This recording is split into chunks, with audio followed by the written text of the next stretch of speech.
How's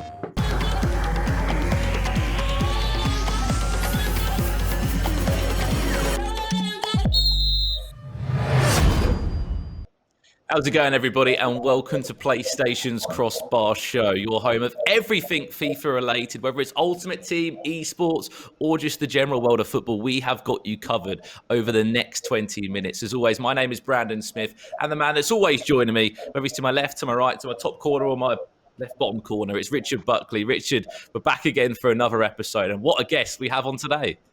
Yeah, we've got a very special guest indeed, Brandon. I'm even getting a little bit excited, tripping on my words, because of the magnitude of the guest that we have. We've got former FIFA 19 grand finalists. We have he had a great run in Atlanta last year.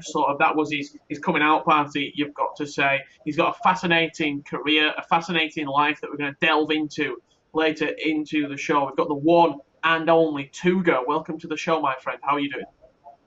Yeah, I'm fine, and thank you for the invite. Anytime. It's an absolute pleasure to have, as we said, Diogo Pombo on of Portugal and TS Warrior player. As Richard mentioned, we are going to kind of delve into his life and everything that he's done in this incredible world of FIFA esports and in these last 24 months as well. That's how long he's been in the FIFA scene for. But as I said, we've got plenty to break down. So let's jump straight into the news.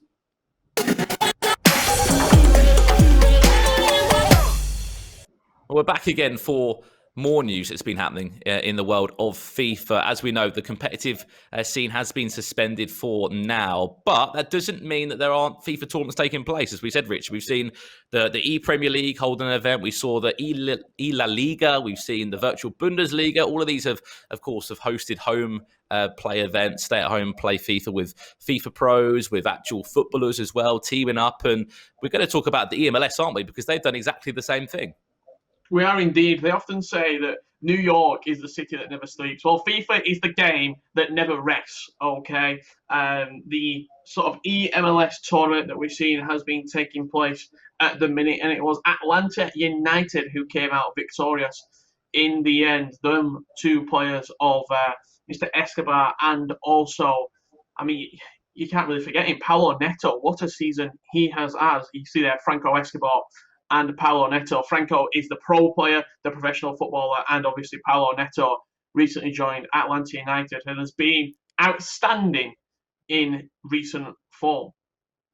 He has as well, and of course a very familiar face on the competition centre is Paulo Neto. Ever since moving over to the US side, he's looked really, really impressive, and of course a massive congratulations to him and Franco for that win with the EMLS. Again, it was over a number of weeks, and it certainly was an exciting watch. But let's head back over to Europe now, because there's more news to talk about over there. And if you think back to our last episode of CrossBAR, Richard, what were we doing? We were debating on the move that Maestro was going to make. He was giving out teasers that he was going to Spain. It was a case of, where's he going to be going in Spain? And he has made a move.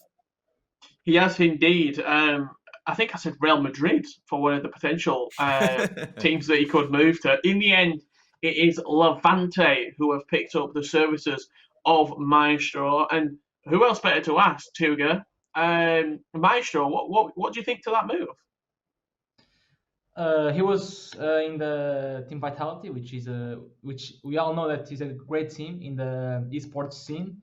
But unfortunately, he left. There was some teasers, like Brandon said, about he was going to Spain.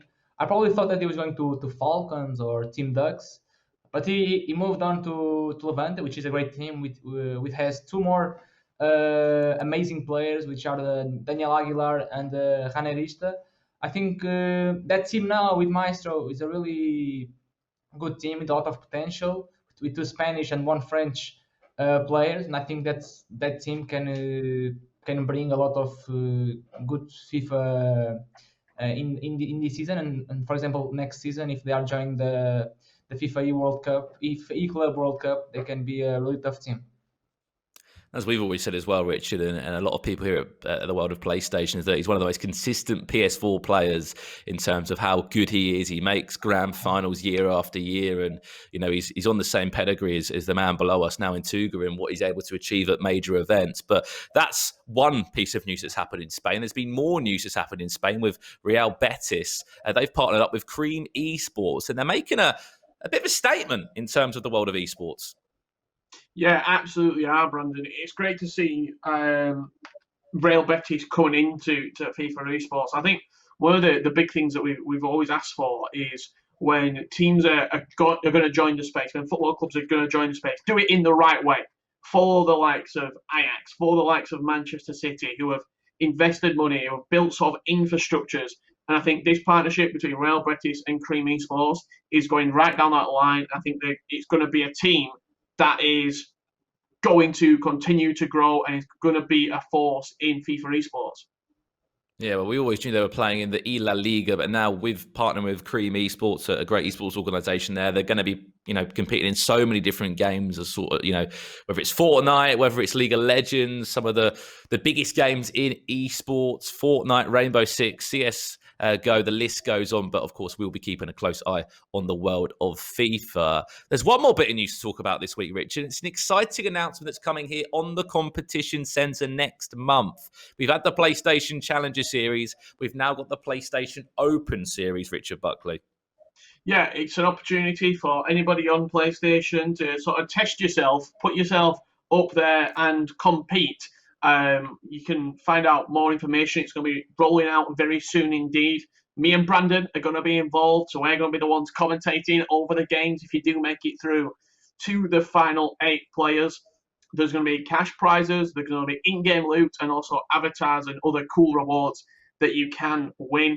And I mean, cold hard cash is on the line, so make sure you sign up. You can go through the tournaments tab on the websites provided, and also make sure you've got an ESL account linked to your PlayStation account in order to play. As we said, more information will be coming out very soon indeed, but the Open Series is coming in June. Don't miss this opportunity. Yeah, it's going to be really, really special, isn't it, Richard? I think just to cast our mind back to the Challenger Series, as we said, that happened a few months ago. It was New York City Chris that won that, and he actually picked up $1,000. We don't know, as we said, what the prize pot is going to be this time round, but $1,000, it's not bad, is it, for playing a bit of FIFA? And, of course, huge congratulations to New York City Chris who picked up that win. The Open Series is going to be special. The best thing is, as well, as you said, Rich, we get to commentate on the action. We get to break it all down, and we really can't wait for what that plans to be. But as we said, head over to the Competition Centre online. You'll find out a lot more information there about everything that's going to be happening over the next coming weeks and months. We hope it's going to be a really, really fun process, and we really can't wait for it. But that wraps up everything that's happened all around the world, whether it's in the United States of America, in Europe, or the PlayStation Open Series. That's the news done. Let's head in to the focus and find out a little bit more about this man on our screen right now in Tuga.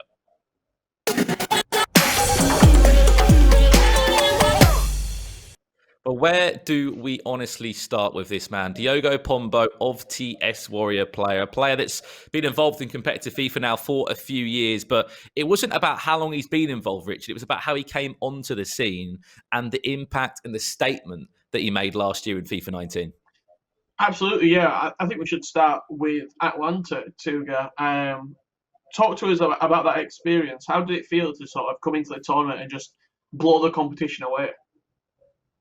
In Atlanta, it was my second tournament of all time, my second major tournament. In the previous one in Bucharest, I made it to the semifinals. When I was to Atlanta, I moved into the 22nd position. I wasn't expected to win all the PS4 side, to be honest. I was expected to, for example, lose at the round of 16, quarterfinals. But I was confident throughout the games, throughout the days, and I feel that I could have a little bit longer in the competition. And that was I have done it. I've beat some of the greatest players, Iago, Paul Neto, even Nicolas. And unfortunately, I only lost to Tex, which is a great player. And congrats to him to win this tournament. But at an overall performance, I think it was really, really good to achieve that grand finalist spot for me. And I think one thing that always makes me and Richard kind of smile as well and surprises us is you get a lot of FIFA players that always change formations, throughout the year, depending on how they're feeling. I think you played as a 4-4-2 for a good 90% of FIFA 19. What was it about the 4-4-2 that you just seemed to love? My best formation, it was 4-4-2. I used it like almost every single game, like you said. I usually preferred it because I can use and abuse the wings, with my left defenders and the right mid and left mid. I think to one of the biggest and greatest opportunities on FIFA 19 is to go to the wing, take some crosses, or go inside, pass to the outside of the area, and that thing that helped me a lot to win some games. And my performance were high at that stage, and I think that formation helped me a lot to win like the Foot Champions Cup in Atlanta, the PS4 side. I do want to talk about your play style because FIFA 19, FIFA 20, people potentially could say it's quite defensive. What would you say your play style? How would you sort of analyze your own gameplay? Yeah, I'm more like a defensive player than an attacker. That's because I like to, for example, win 1-0 games instead of winning like 5-4 or 6-5 games, because I really like not to concede any goals. Try to make a statement about my defensive style. About, okay, it will be difficult to pass this wall. If I score a goal, it will be harder to you to score. So let's try to focus on defense, because if I don't concede any goals, I will not lose the game. And if I have one opportunity to score, and if I scored, I'll be in the lead. I'll be comfortable. I'll be like, okay, now I have to possession. I have to have some calm game. Just focus and be cold. Not to anticipate some wrong plays by the opponents. And I think that style, it's quite good to have patience to be calm on every single play that my opponent plays. So I think that's a really good style. It can be like a little bit boring to the viewers to not see many goals as they liked, but in the end, it can be really helpful for me to win some games. The end of the day as well, I don't think many people take into account the amount of money that you guys are playing for and the level that you guys are playing for, and the fact that you can go games without conceding. And I always say this in my commentary to Richard as well, that you can win games by a goal to nil and it really doesn't matter for you. We saw a few of the highlights there, and we saw a certain player pop up on the score sheet. I swear he's your best friend, Cristiano Ronaldo. He did enough for you last year to make the E-World Cup Grand Final. As you said, your first ever year playing competitive FIFA. You made a FIFA E World Cup Grand Final where there's only 16 spots on each console to do that. Was that your highlight of the year, making it to a Grand Final? Because what a statement it was, what a year it was for you. Yeah, as my first season, I think it was one of the biggest spots, like you said, to be on the FIFA World Cups. Only the top 16 could have made it, and in my first ever season to be playing FIFA, I managed to go to the World Cup, which was really satisfying. Which was a big thing for me, because I wasn't expected that to be my first ever season. I wasn't even expected to go to a major tournament, and at the end, I went to the FIFA World Cup, which is like every FIFA player wants to be there, and I have the lucky to be one of the 16 PS4 players, and for me it was a really honor to be on the FIFA World Cup, and of course that was one of the biggest plays and spots that I've made in the FIFA 19. Yeah, it's great to see. You can see some of the highlights here from the FIFA World Cup. One of the best moments you've got to say in your FIFA career came at the FIFA Nations Cup. That goal with Cristiano Ronaldo to send you through. Talk to us through that moment. It's played on repeat over and over again. What was that feeling like when you scored that goal? And also, what was it like representing your nation in Portugal? Yeah, firstly, representing my nation, it's an honor for me. It's like we're not representing my club. We are representing a nation with the people that are following us, messaging us, giving us support. All the tournament, which was really satisfying for me and Rasta, who was my teammate from Portugal. I think that tournament was one of my best. Not only for the semi-final that we went, but also for the support. The amount of support that we had in this tournament was like the biggest one. Every Portuguese was supporting us. Let's go! You can do that. We have 11 million in your back, trying to move you to the goal. So let's try to win, and it was really really good. And that goal with Ronaldo, we were under pressure. We were out of the group stage, but that goal moved us to the first place, and to a place into the quarterfinals was one of the most epic moments of the FIFA 19 with the huge celebration. It was amazing, wasn't it? It was one of my favourite moments, and just watching it back there gave me a few goosebumps. Really, really impressive. Just to confirm, was it you that pressed shoot with Ronaldo? No, it was Rasta. I passed it to Oh, was Rasta, it? and Rasta did the shot. Yeah. I was surprised he was so calm because you were off your seat before he was. But amazing, amazing stuff, and you can see the passion there from you in that tournament. Representing Portugal, what an achievement! What a statement in your first year as well. And just those tournaments, Richard, really was the difference that got him those global series points to ensure he got to a grand final last year in the way that he did. Absolutely, yeah. But we want to on focus. We don't always talk about FIFA. We talk about the person as well. So coming away from FIFA, I believe you're involved with the Air Force in Portugal. Can you talk to us a little bit about that? Yeah, right now I'm studying in the Portuguese Air Force Academy in the administration area.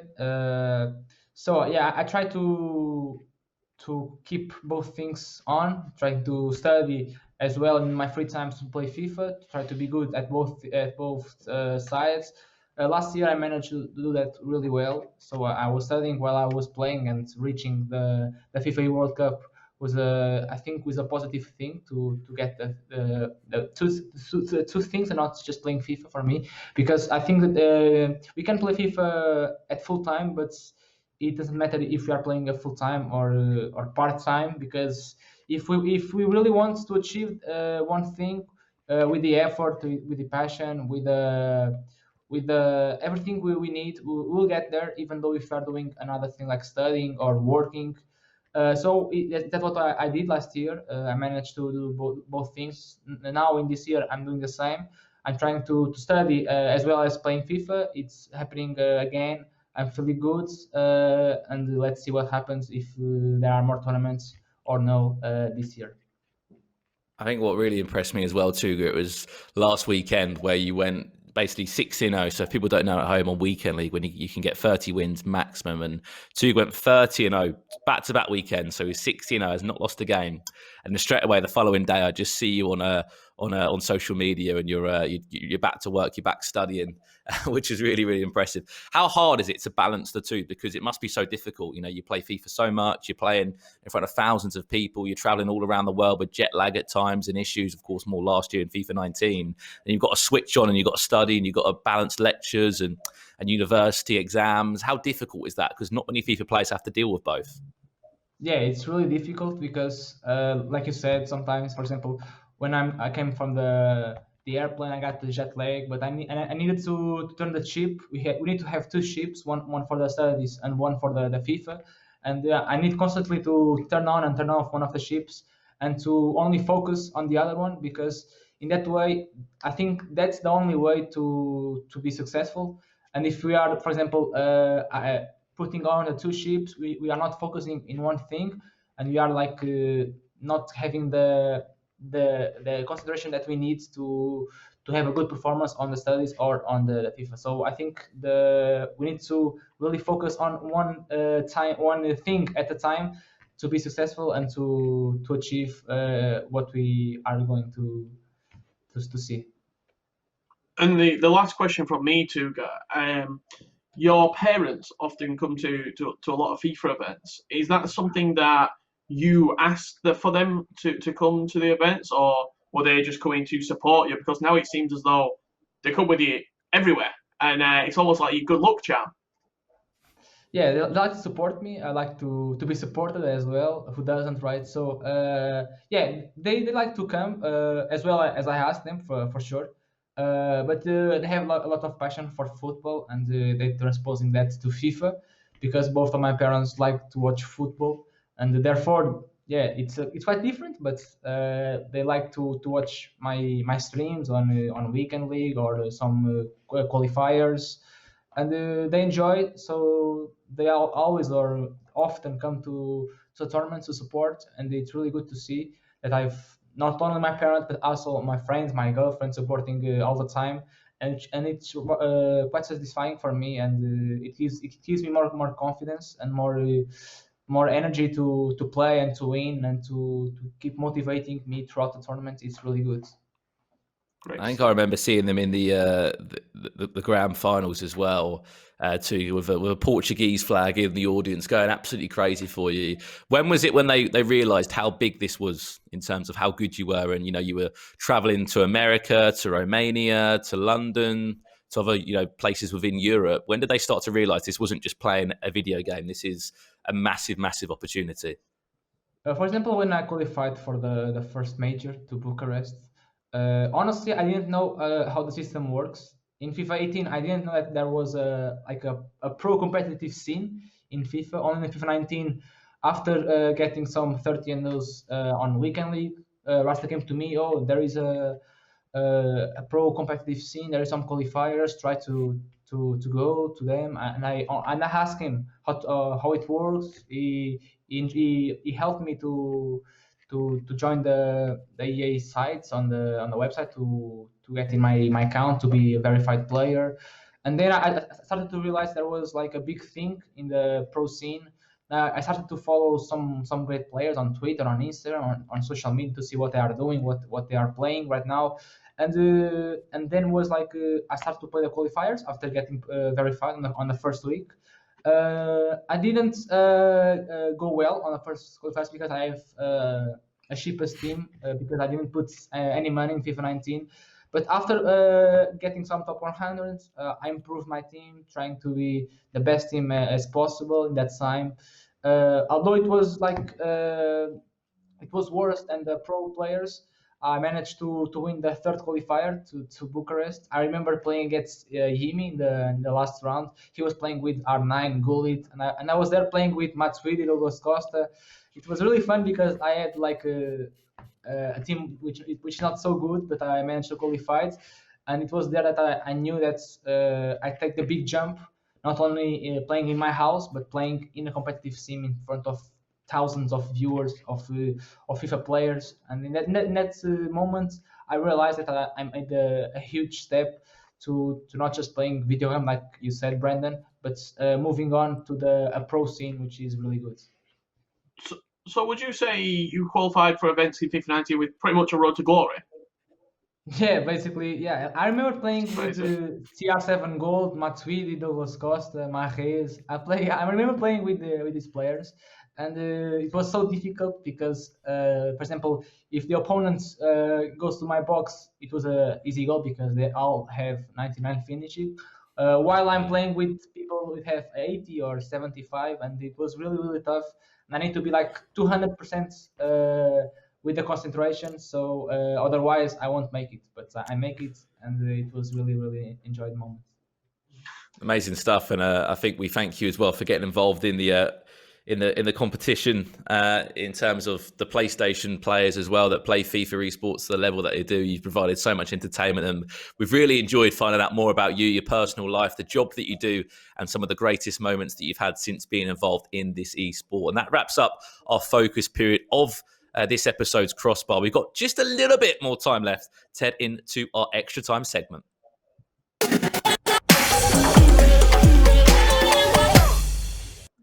Well, here we go, Richard. We're at extra time again, our favourite part of any Crossbar show, where we basically get let loose to ask any questions we want to our guest. They're quick-fire questions, and of course, ones that normally take a little bit of thinking as well. Isn't that right, Richard?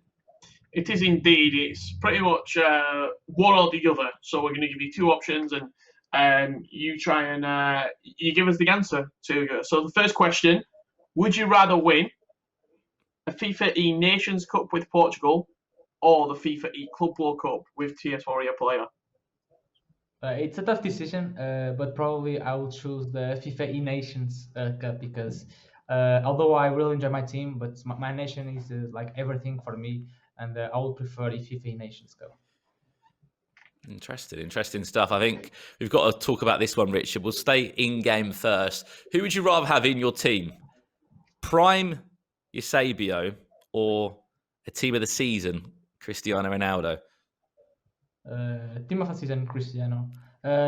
Although Eusebio has 5-star weak foot and Cristiano doesn't, Cristiano has 5-star skills, which I do a lot. Some skills which needs a 5-star, and all the stats of Cristiano are insane. And for me, he's one of the best players in the game.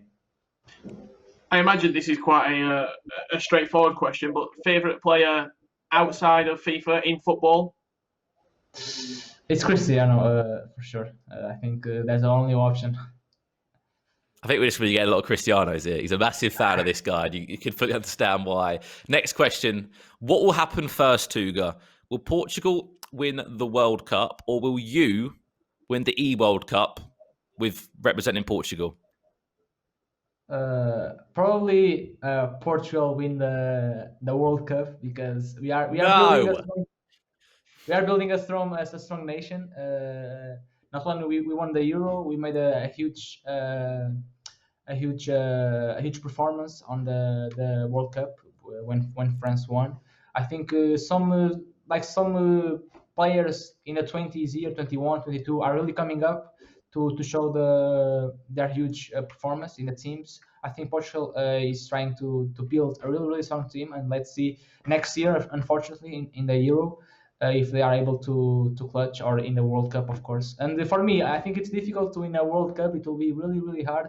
It's like if I had the luckiest weekends in my life, I probably get the World Cup, but it will be so hard.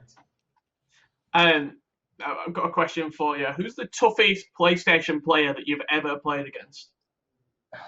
I have some top FIFA players that I like. For example, I'm struggling a lot to playing against them. For example, against Nicholas, it's one of the biggest PS4 players in all the history. Last year it was also Stefano Pina, which was really tough to beat him because he was so composed throughout the game. And the other one, I think it's, for example, Paulo Neto, which is really good also, and he keeps doing good performances. And I think these three players were really difficult to win in FIFA 19. Well, last few questions, too. Here is one for you now. You've mentioned a lot of love for Ronaldo. I'm going to put you under the spot here. If you could play FIFA, so if you could play FIFA in a duo, so we're talking maybe like the E-Club World Cup, who would you choose? Any football Portuguese star? It can't be Cristiano Ronaldo. Who would you choose to play with as your partner? Right now, for example, my biggest inspiration is, for example, Bernardo Silva from City. I think he's really good. He's short. His agility is on the points. He's so smart playing. He's not. He couldn't be the fastest player or the player who has the most powerful shooting, but he's so smart playing, and he knows everything about the game, that his performance are so good, and people really like him because I think he has everything he needs. And I think it was Pirlo said, football is not only about how he plays on our feet, but it's on our mind and how we see the things and how we think about the game. And I think Bernardo Silva is one of that players who thinks the game really well. And I think that will be the player to join me and to do a team playing FIFA. And the final question from me, Tuga. We often have a little bit of a question outside the box. Okay, what's your favourite food? I have a lot of. I enjoyed a really good food. For example, on the fish side, I really love salmon. On the meat side, I like duck rice. I don't know if it's the right term to translate to Portugal to England, but I also like chicken and lasagna and pizza, of course. Yeah, but those are my favorite foods. I mean, you're welcome around our house for tea anytime, Tuga. You don't sound too fussy, in all honesty, but amazing stuff. That's going to wrap up our extra time segment. And unfortunately, that's all we've got time for today, Richard, in our episode of CROSSBAR. Yeah, one of my favourite episodes so far. We've learned so much about Tuga. We've learned about the Air Force, how he balances FIFA and work. We've learned about some of his favourite moments in FIFA, and the man loves a bit of salmon. He loves it. He loves a bit of salmon. Well, to be fair, he's not too picky. He'll have whatever you're cooking. Tuga, thank you so much for joining us here on CROSSBAR. Have you enjoyed yourself? Yeah, it was really good to have a chat with both of you. It was really good, and thanks for the invite. It was a pleasure for me to be here chatting with you, and let's see if it happens sometimes. It was a pleasure to have you as well, Diogo, on the competition centre of PlayStation. But that is a wrap from the man you said of TS Warrior player in Tuga. Wish him the best for the next coming years from all of us here at PlayStation. We hope that maybe he can pull back an E-World Cup victory, not just for PlayStation, but for the nation of Portugal as well. Of course, massive thank you to Richard Buckley as well, always joining me on Crossbar, and from myself, Brandon Smith. That is a wrap from today's Crossbar episode. We hope you have enjoyed it. As we said, keep an eye out for the PlayStation Open Series, because that is certainly going to be a good one. And that's all from us. So a massive thank you for watching, wherever you've watched from all around the world. And we'll see you in the next episode of Crossbar. Until then, stay safe, and we'll see you very soon. Bye-bye.